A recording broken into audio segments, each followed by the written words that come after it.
Hello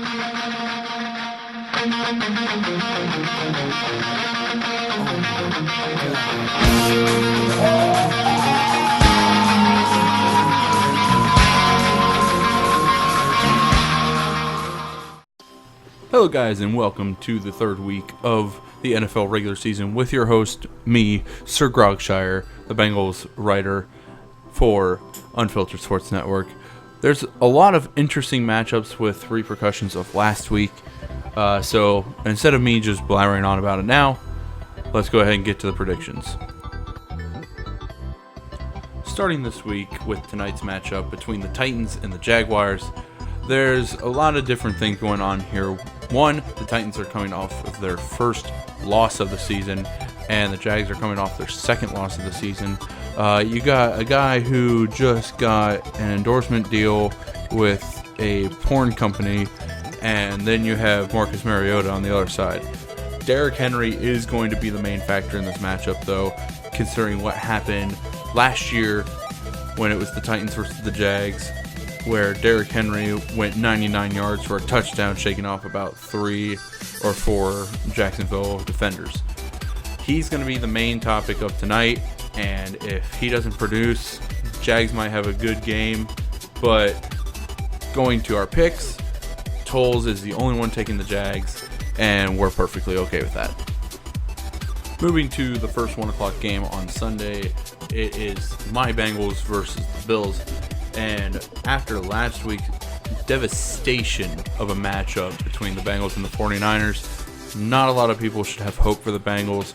But if you go back to week 1, obviously they've shown something that was there that just wasn't there for the 49ers game. Whereas the Bills have been fairly consistent. 2-0 start. There's still questions about Josh Allen's accuracy, but until they lose a game, I'm not going to really speak about that. Me and Miles are the only two going for the Bengals here because we think this could be the easy spot for a trap game. Nothing more, nothing less. Obviously, the Bengals have shown signs of improvement, but it's not quite there yet. Everyone else is going with the Bills for very obvious reasons. Our next 1 o'clock game is the Lions versus the Eagles, with the Lions coming off of a very good win against the Chargers, and the Eagles are coming off their first loss of the season versus the Falcons, where the Falcons kind of just really vamped up their defense versus the Eagles. But it really helped when you have people like Alshon Jeffrey and Deshaun Jackson go down in the same game. Those two weapons are what made this a very difficult decision for a lot of us. But until the Lions can prove otherwise, we're going to call the Chargers game a fluke, and that the Eagles still get the victory in this matchup. Going to a game that now would have had a much different situation going into it if it were at the start of the season. But now that we go to now, where you have Sam Darnold out with mono, where the Jets actually have stated that they're cracking down on a kissing rule, and now Trevor Siemian is out for a season, it is up to their third string quarterback, and I don't know if he has it in him to beat the Patriots. The Patriots have looked fairly solid considering the two teams that they've played and completely blown out, being the Steelers and the Dolphins. We all went with the Patriots on this one. There's no real reason to pick the Jets unless Le'Veon Bell is going to carry it 500 yards in this game. With our fourth 1 o'clock game for this week, we have the Raiders versus the Vikings. Both of them coming off of a major loss. And the big difference is the Vikings were in Lambeau Field, which already is a hard enough place to play, whereas Oakland was at home, and they lost. But to a very good Chiefs team, so nothing against them there. Now, if you were to go just based off home field advantage, absolutely it's Vikings, which is who we wound up picking for this matchup. The only person that's taking the Raiders is Harden. But his main thing is Josh Jacobs has been really good this year. And if Derek Carr can keep up his consistent play like he has been, it's going to be tough for the Vikings defense to keep up with him. But on the other side of the ball, you have another really good running back who's been shining with their offensive line, which is Dalvin Cook. and that is the main reason why most of us are going with the Vikings. Our next set of 1 o'clock games starts off with the Ravens and the Chiefs, the battle of the undefeated. With this game, Lamar Jackson has looked really good, and Pat Mahomes has looked like Pat Mahomes of last year. The biggest difference in this game is going to be the defense. Whereas the Chiefs' defense has been probably right in the middle of the pack when it comes to overall defense, the Ravens' defense has looked very good. But once again, you go to the teams that the Ravens have played, which one of them being the Dolphins, you can kind of see why. The Chiefs coming off of an impressive win versus the Raiders, where they were already down 10-0, shut out in the first quarter, which has not happened in the last 22 games.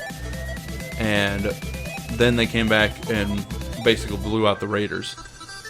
The main story here is, what can the Chiefs do to stump the Ravens defense?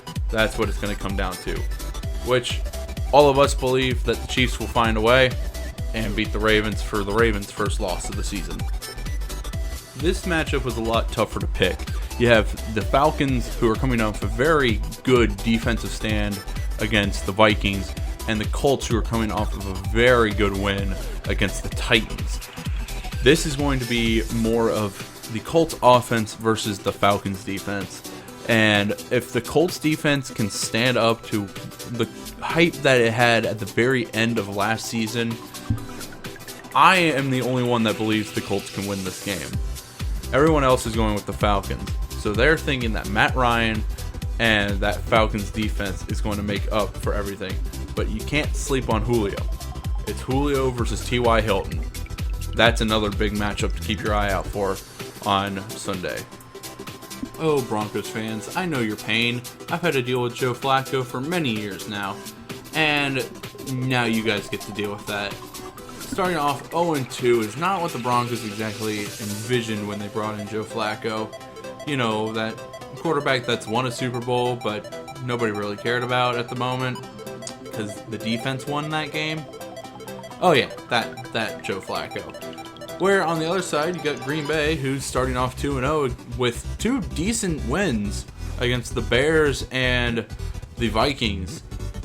But also, I got to keep in mind that Lambeau will only last so long, and their luck may run out. Nah, we all have the Packers winning this game, and probably in pretty easy fashion. So once again, do I actually have to explain this game? Or can I just let the Cowboys destroy the Dolphins in normal fashion, I guess would be the term? Dak Prescott's looked good. Zeke's looked still alright. The Cowboys defense looked good. Dolphins gave up Minka Fitzpatrick for some Cheez-Its and a box of cookies. And I'm sure he's not the last Dolphin to leave. So with all that in mind, Cowboys are going to win this by 1,000.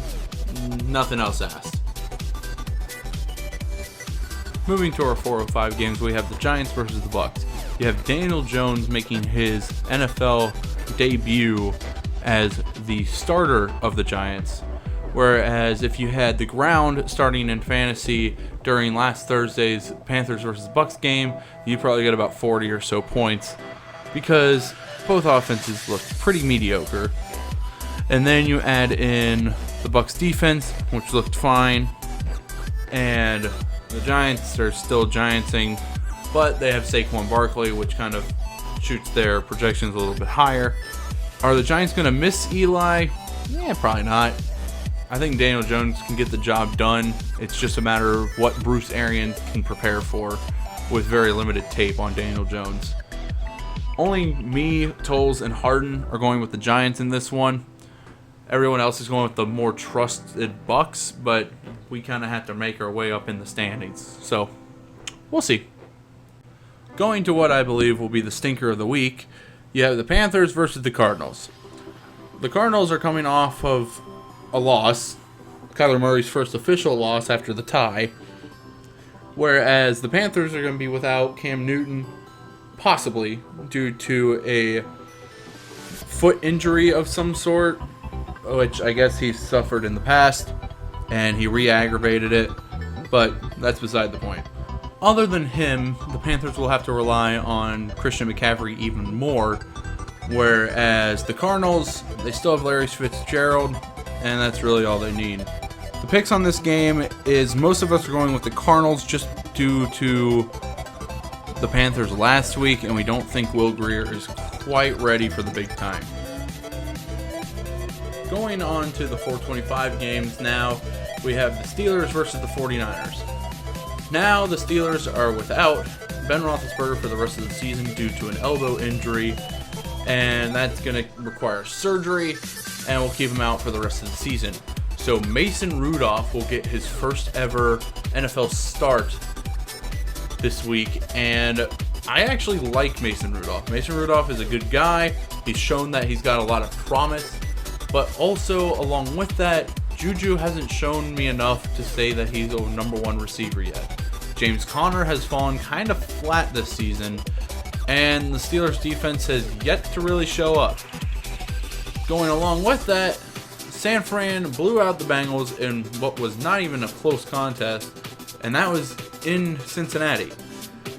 The people to watch out for in San Fran this week is Deebo Samuel and Matt Breida. Matt Breida had a fantastic game against the Bengals, but one name I didn't mention is George Kittle. George Kittle was almost non-existent during the Bengals game.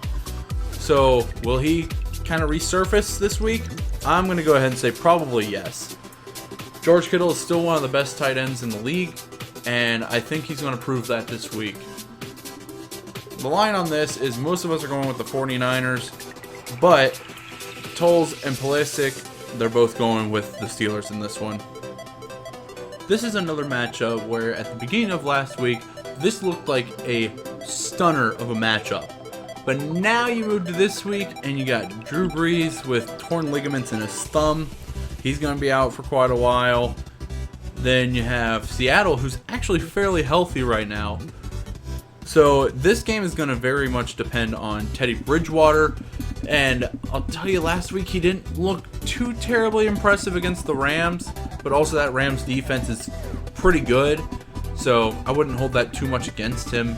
Whereas Seattle has looked solid against consecutive AFC North competitors in the Bengals and Steelers, and there's really not much else to say about this matchup other than the Saints defense has to step up this week to cover Tyler Lockett, and Seattle has to keep an eye on Teddy Bridgewater because that man does have some quickness in his feet. Then also you have to account for Taysom Hill as well. This matchup, most of us are going with the Seahawks, but Tolles and Brock are both going with the Saints, just to kind of shake things up a little. Our final game at 425 is the Texans versus the Chargers. For the Chargers, I need to see an identity. Yes, I know they beat the Colts, but then they lost to the Lions, who tied with the Cardinals. I'm waiting for that identity to pop out. You have Austin Eckler, who's been doing very well in Melvin Gordon's absence, and Phillip Rivers has done very well. I just need to see what else there is to this team. Whereas the Texans, they're coming off of their first win of the season, and it could have been 2 wins if they had beaten the Saints. But Drew Brees, once again, Drew Breesed. So this game is a lot about finding the identity of the team. The Chargers need to figure out who they are and what caliber of play they can be, whereas the Texans need to find DeAndre Hopkins, because he's in my fantasy, and I need him to get a lot of points. So that's a fact. Line on this game is only Pulisic and Miles are going after the Chargers. I think as long as the Texans keep their air-raid offense, they'll be fine. Our Sunday night primetime game is one between 2 teams that are coming off big wins in week 2. You have the LA Rams versus the Cleveland Browns.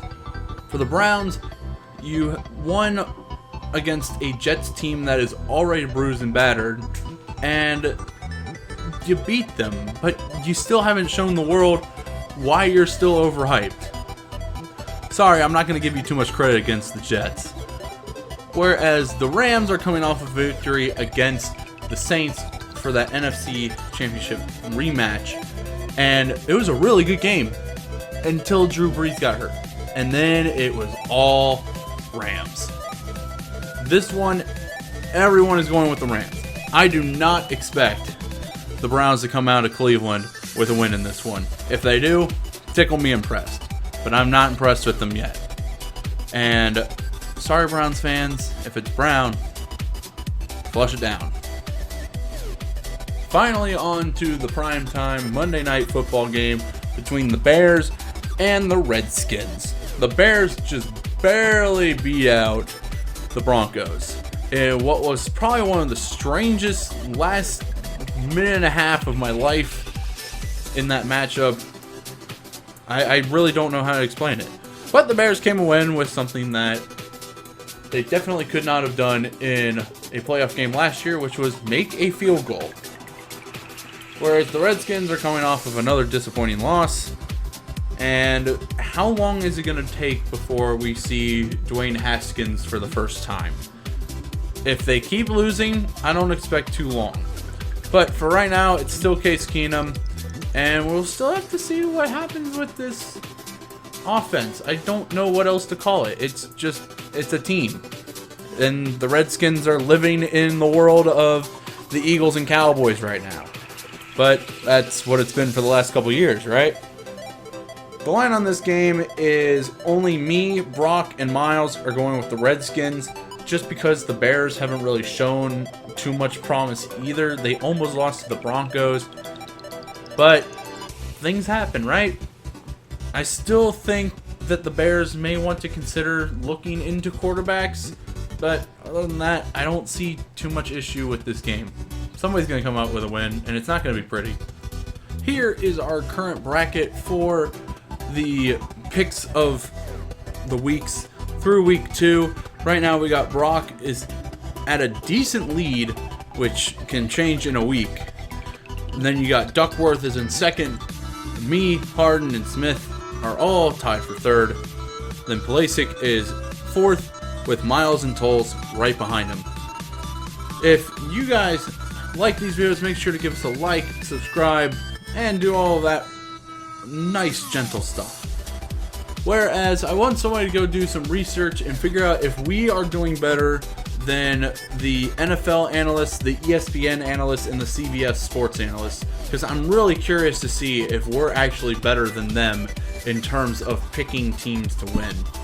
At least Brock's got a solid chance. I would even say I have a solid chance. But either way, I'd say we're very mixed in with the rest of them, meaning that we're at a professional level. And if you don't believe us, go check out our website as well. And that's it for me. I'll make sure to see you guys next week with another video and more picks. And I'm going to tell you right now, things are going to get slightly different with these graphics. And I hope you guys will enjoy those as well. So, this is Sir Grogshire, blah blah, I can't speak right now, but this is Sir Grogshire, signing off for now. I got a child eating my arm right now, and I'll see you next week for another picks video. See ya.